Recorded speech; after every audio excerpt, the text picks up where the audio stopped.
Hello everybody, hope you're doing well. Welcome back to another episode of CSGO News. Not your typical episode though. This is actually not going to be a sponsored episode either. I do need to clarify. Today's episode is all about renting CSGO skins, the possibility of the future of the CSGO trading market. And as I walk through my house and down to my basement where I'm going to record today's episode, I do want to clarify today's episode will all be about Lootbear, the website out there you guys might have heard about in the last 2 weeks or so, which is possibly bringing the new concept of trading CSGO skins to the market. Now, first off, they did not pay me to make this episode. I'm making it because all of you guys have been leaving so many comments about it. Jake, what about this? What about this? Asking me questions, asking them questions. I'm going to break down, guys, how the website worked when they gave me a free trial account to use. And on top of that, in the back half of today's episode, we're going to go over a direct Q&A with their management team where I asked all the questions you guys asked me to ask them. So, hope you guys all enjoy. And anyway, we're down where I record my videos.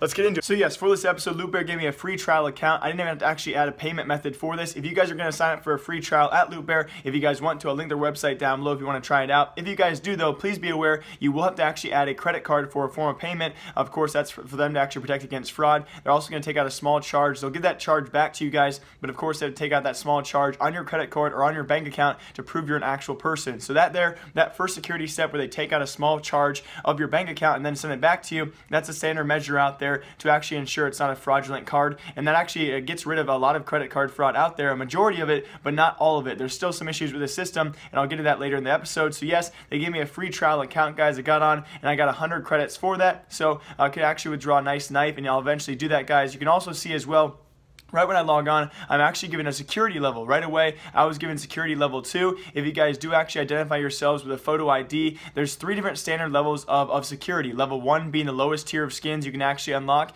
If you only level 1 verify yourself, you can actually withdraw only $30 skins. If you want to withdraw $30 to $250 skins, that's level 2, and then so on and so forth. Everything else above that is actually level 3 identification. So to clarify with all of you guys, which each level actually requires of you to actually sign up for, level 1 is just a credit card identification. Once you actually put your credit card on file, you're automatically level 1 verified. Now level 2 though is a photo identification, and you're gonna actually have to take your picture with your photo ID or your credit card and actually send it to them. Again, this is a very standard measure. I've actually done this myself with other websites out there. It proves your identity. It also proves you're the owner of your credit card or your bank information. That's actually security level 2. And then level 3, guys, is actually built into their system. Level 3 is acquired after 3 to 4 weeks of being a loyal customer. It's actually built in their program by artificial intelligence. It's actually done by an AI bot who tests your reliability. He tests how many successful returns you've done, and after 3 to 4 weeks of using the website, you were then eventually given access to the highest tier skins with level 3 security. So that's how you actually acquire those levels, guys. One more quick sweep through of that. Level 1 security is automatically given to you by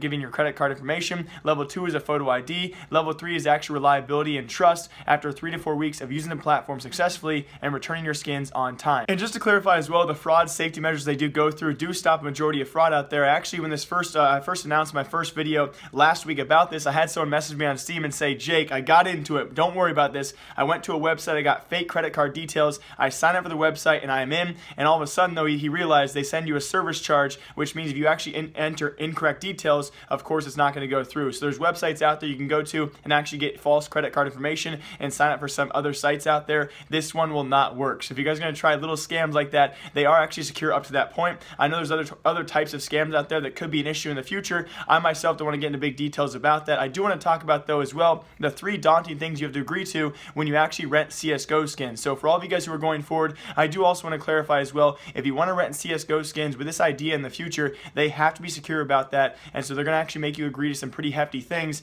and here's the list of those 3 things right now. Number 1, and obviously the most serious of all these, if an item is stolen, you'll be charged for 110% of its value onto your credit card. Now, as far as I know and to my knowledge, there could be some leniency here, but again, if you're going to take a skin and have it taken away from you in some other way that's your own fault, you're going to be charged 110% of its value. This can be an obvious issue for many kids out there who lose skins all the time. There's a variety of CSGO scams out there, so for the time being, you have to understand, guys, if you're going to be renting CSGO skins, you cannot be doing anything that's very dangerous, very risky. You cannot be trusting anyone with those skins at all, because if you do lose them, you don't return the same exact item, you'll be charged 110% of its value to your credit card. And again, someone also did ask, guys, is this actually allowed? Because the US government, other governments out there do not recognize these things as actual products. They're virtual property. So on the website itself of LootBear, they say they can get police involved or local police involved and actually have them called against you. This could be actually true. People argue that no, it's virtual property. They can't get law enforcement involved because it's virtual property. If you do lose those goods, it's okay. No, the website can certainly charge you. They certainly have background information about you, and if they can prove there was a fraudulent activity, if they can prove that you lost their item in some way, which I'm sure they could, you are still going to be charged for this. So I would not recommend you guys trying to scam the website, going on there and actually taking as many skins as possible just to sell them off. I would not recommend that. They certainly have backing and legal issues with this, and they're definitely going to be taking you to court if you try and attempt that. So that's the one huge thing you agree to. If you lose your item in any way, shape, or form, you're going to be paying 110% of that value back to the website. Now also, rule number 2, if you exceed your 24-hour rental period or whatever rental period you guys are actually currently on, you actually pay for your rental period through credits on the website. If you exceed that, you'll also be charged 10% of the item's value. So for some reason, let's say you actually managed to rent out a Dragon Lore or some $2,000 item for 24 hours and you're even like 10 minutes late, there's a little bit of leniency here, though I think, of course, at first they're going to give some leniency, but eventually in the future, if you go over your 24-hour period or your rental period whatsoever, you do not trade your skins back on time, you'll be charged 10% of the skin's value. So that can be a big mistake. Let's say you take out a $2,000 skin, you're 10 minutes late, you're an hour late, you're a day late, you're paying a couple $100 just because you were that amount of time late. And again, it does make sense if they want to rent out these skins to other people. They can't wait for people to, of course, give their items back. So if you are late, you're also going to be charged an additional 10%. And very lastly, the third thing you agreed to makes a lot of sense. You have to give back the same exact item. You cannot take the item out, get a different float, a lesser float, a different phase, a different pattern of that knife or whatever skin you guys take out. Of course, that could be abused heavily if that was actually an option. It must be the same exact item you return to them. Otherwise, you'll be charged as item theft and you'll be charged 110% of whatever you took, kind of going back to rule 1 there. So pretty straightforward rules. Those are the 3 rules you agree to currently on the website. And again, this does mean it's pretty risky. If I was a parent, honestly, if I'm going to be honest with you guys, very transparent here, if I was a parent, had a younger kid trying to rent CSGO skins, I saw this checklist of things to agree to, I probably would not let it happen. Given the fact that there's so many CSGO scams out there, I myself would not trust myself to not be scammed, and it would really suck to not only be scammed out of the skin itself, but have to be paying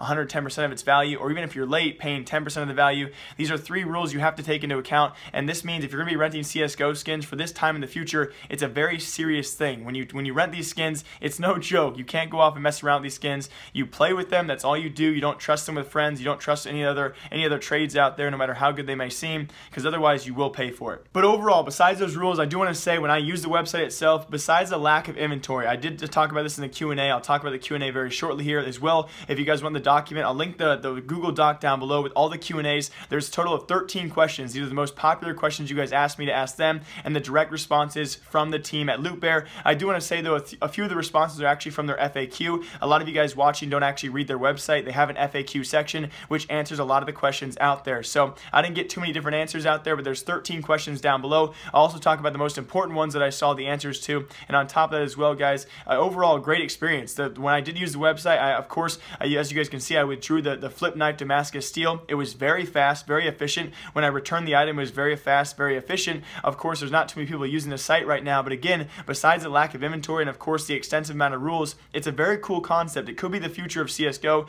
Of course, though, as always, there's bad and good sides of both things. I think it could be the future of CSGO. If this does happen, though, we're going to see a long list of problems in terms of people who do get scammed. And again, you can't blame the website for taking precaution. When it comes down to it, if a kid does withdraw a knife, he gets scammed for it, he decides to sell it, decides to do something crazy, or somehow loses the item, you cannot blame the website for taking precaution and actually charging the parents or whoever credit card is on the account 110%. Because if someone actually wanted to do that illegally every time, well, someone has to get charged for what they do. So again, take precaution if you guys do use the website in the future. Of course, as time goes on, this website's going to become more and more developed. The idea will become more well-rounded. But now onto the Q&A, guys, with the LootBear management team. For any popular questions you guys had, here they are. So one of you guys actually asked if they could actually use law enforcement against you. I would say generally yes. Again, their reply was from their management team, so I'm going to trust these guys and say they're saying the truth. I would not try and screw over a company of this size, especially one that has a legal backing to try and pursue you. I would not suggest you try and scam them for a $50 or $100 knife.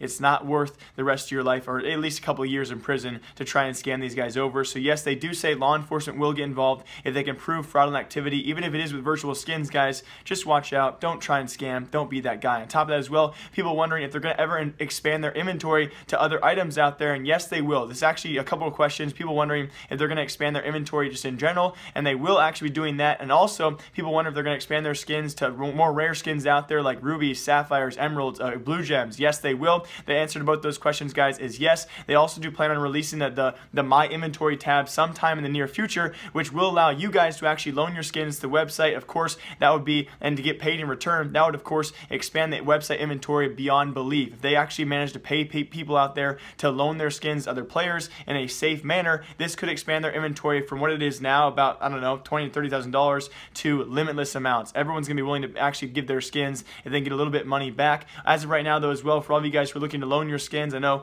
one of my friends out there, Raffle Monster, has a very good inventory as well. Would love to rent some skins or loan some skins out there. As of right now, there's no secure, no a certified payment plan as to how much they would pay for every loaner out there in terms of skins. Of course, had to be a pretty good chunk of change for people that want to risk giving their skins to the website to loan out to other people. But again, right now, they do plan on actually releasing the My Inventory tab sometime soon. That would expand the inventory immensely, and they will have more rare skins on the website in the near future. Someone also wondering where the company was located. My response, guys, their HQ is actually in Israel, and as well, they actually have a headquarters here, or an office here in San Francisco, California, to actually talk to investor relations or talk to the people out there in the scene. So yes, they do have 2 locations. People were kind of confused on their website. They had 2 different locations. One is actually their HQ, and one is also their main office in California. And very lastly, for anyone wondering out there, they're going to expand their payment methods. Of course, how many methods out there you guys can actually pay with besides credit cards? They will be expanding their payment methods, maybe to PayPal, maybe to other third-party services out there, but always you have to have a credit card or a bank card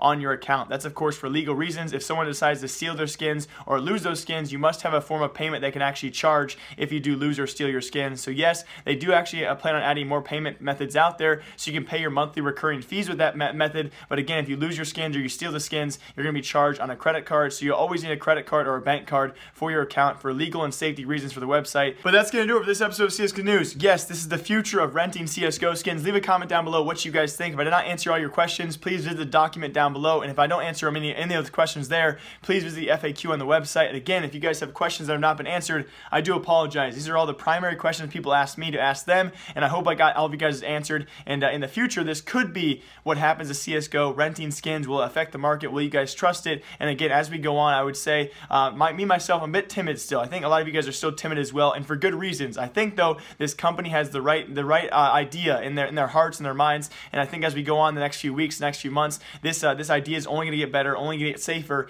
and only going to get hopefully more well done in the future. So hope you guys all enjoyed. This is the inside scoop of what renting CSGO skins could look like in the future. What do you guys think? Are they doing a good job? Are they doing a bad job? Leave a comment down below. As always, hope you guys all enjoyed. I will see you all tomorrow or sometime soon with more CSGO news.